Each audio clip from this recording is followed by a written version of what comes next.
Autism is a lifelong learning disability that affects an individual's ability to communicate and interact socially. It affects how an individual perceives and experiences their environment.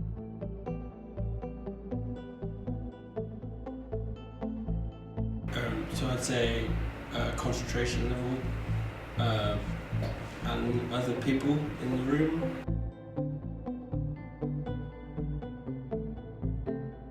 Smaller class sizes,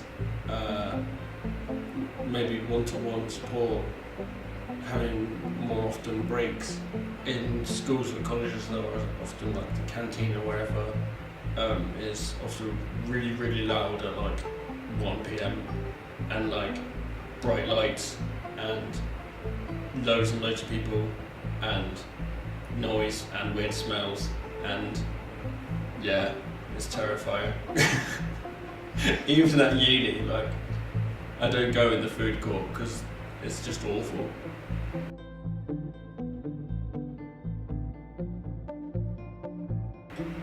Absolutely not.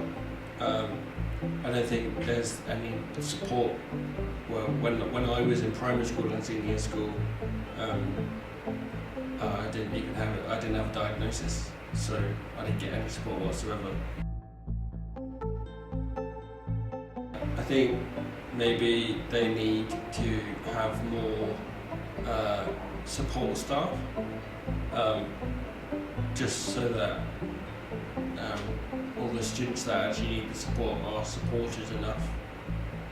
The smaller class sizes will help because it's like when there's less people in the room, there's less noise, and when there's less noise, you can concentrate better. Yeah, so I think it would benefit everyone because, like, if say if there's a child that's not autistic but they still struggle to concentrate, and there's an autistic child that's having a breakdown in the corner, then they're not going to be concentrating.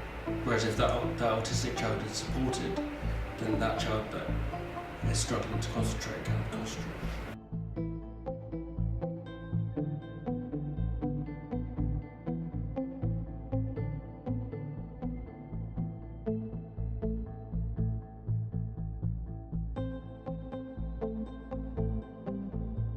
I think learning outcomes can be changed depending on the environment that you have, i.e. unis that have scanners in the library which can be quite loud and have the bright lights that can affect people with autism, or they have vending machines that can be quite loud.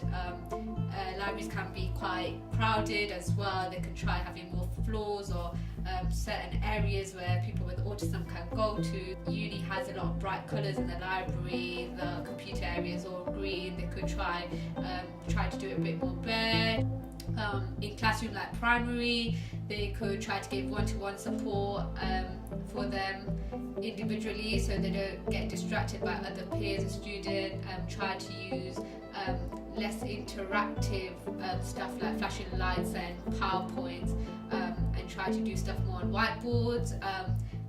In general, just making sure the environment is not too overcrowded with people, things going on, and sounds.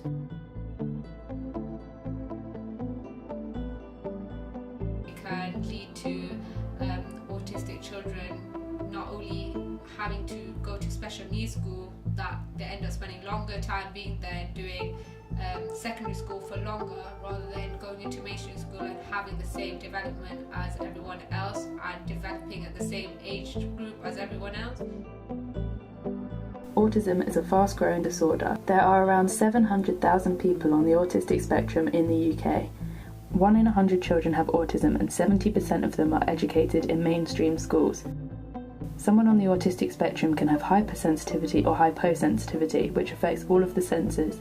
This meaning an environment can have the biggest difference on how an individual experiences education. Changing an environment to be sensory friendly can be done on a budget. It can benefit all learners, even those not on the autistic spectrum. You can allow equal learning opportunities in your classroom by making some small, simple changes.